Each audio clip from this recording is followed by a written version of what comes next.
Welcome back to FOXSOUL's Black Report. Well, former NFL player R.K. Russell made history as the first active NFL player to publicly identify as bisexual. And now he's sharing his story in a new memoir, The Yards Between Us. He is joining us to discuss the new book and share with us his goals in making sports more inclusive. R.K., welcome to the show. Thank you. Thank you for having me.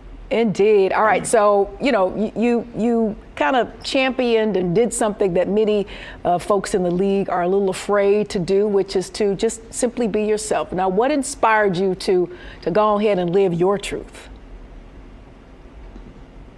Honestly, it was, for me, about survival. It was about being happy in my own skin, happy in my own life, and the realization that it was unfair or wrong or unjust for me to feel I couldn't be myself and also play the game that I love.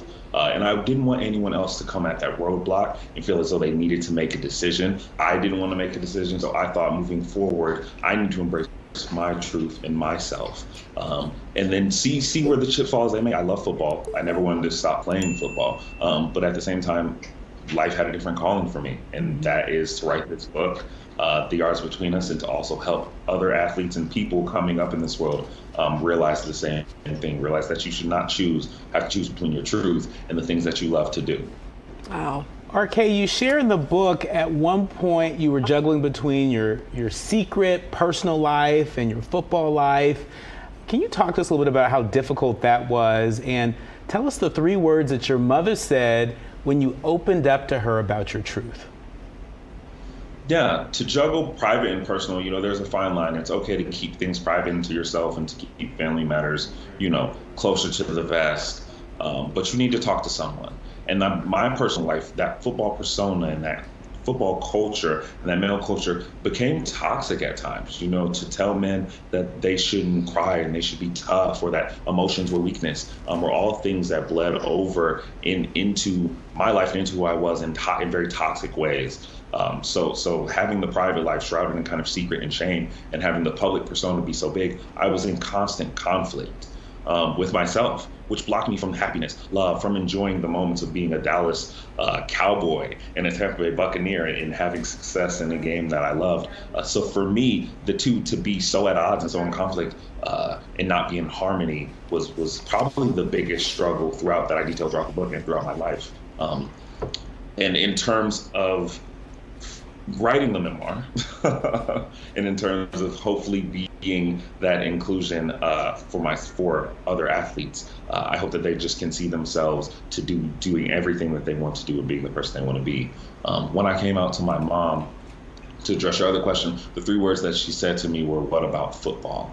And it was devastating for me to hear, but looking back at it now and even reading it and writing it, it was really a mirror of the society and really a temperature check of the climate that we're in today, that for an athlete to come out as bisexual or as gay or as anything other than straight instantly means in our society that they're going to retire or that they're no longer wanting to pursue their sport, especially male athletes.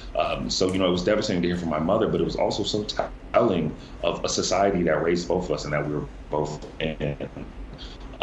And change that. How can we change that temperature and that climate of the current day society and sport? Absolutely. So they gave me a question to ask, but I have to ask, how did you and your mom work through that? I mean, we hear that response, but you were still, coming out in your truth. So how did you work through that? I gotta know. Yeah, my mother and I are still close. We've been best friends up to that point. We are best friends now. Mm-hmm. And it takes 2. I definitely have to give my mother grace in that moment, because like I said, it was a reflection of society's teachings to all of us. But also, it had taken me at that point, I think 27 years to become comfortable with who I am and to accept it and to put it into sentence, into word, and to share. And in that conversation, she had all of 5 minutes to do all of that kind of heavy lifting and realizing. I will say that my mom came back shortly after we had the moment with the Human Rights Campaign at the National Gala when I was being honored, where she came and she apologized to me. Mm-hmm. She told me that as a mother, she was afraid for me having the additional target in my back. Because like I said, telling of society that being an out LGBTQ plus Black person initially puts another target on your back, that she was afraid for me. And she was just, as a mother, was scared for her son. And she apologized. She's in my life very much now today. We talk about everything. She's with my partner, Corey, now here with me now and on this tour. And she is my best friend still to this day. So yeah, I think that's important to know. That was important to hear the full circle of that story. I think you're right. I think you're right. And I think you're going to set a lot of people free. You're going to give a lot of people some inspiration that we so desperately need. Before we let you go, I got to ask you, May is also Mental Health Awareness Month. How important is it for those resources to make it into the locker rooms? And have you seen improvement with how the league handles mental health? Mental health is so important. It's important in our society for everyone. It's important specifically for men because I think my generation and even the generation before, have not encouraged men to talk about their feelings, to talk about their mental health, to open up and be vulnerable, and to seek treatment in a form that feels right to them and feels good to them in their life. There's been shame around it, just the way there's been shame around so many things for all people and specifically for men.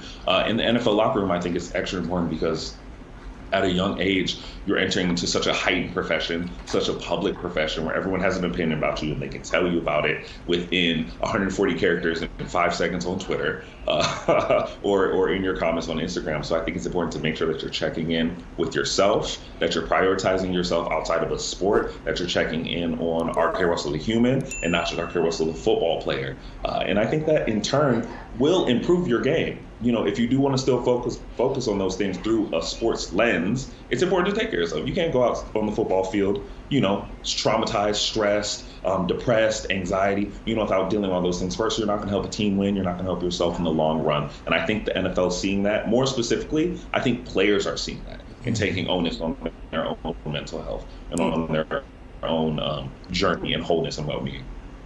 Indeed, R.K. Russell, I'm gonna just put it out there, best-selling author. We'll speak it into existence. New book called The Yards Between Us.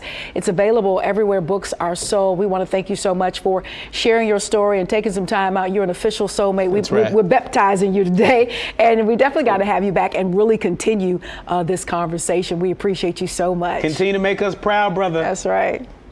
Of course. Thank you for having me. I'll be back anytime. Absolutely. Absolutely.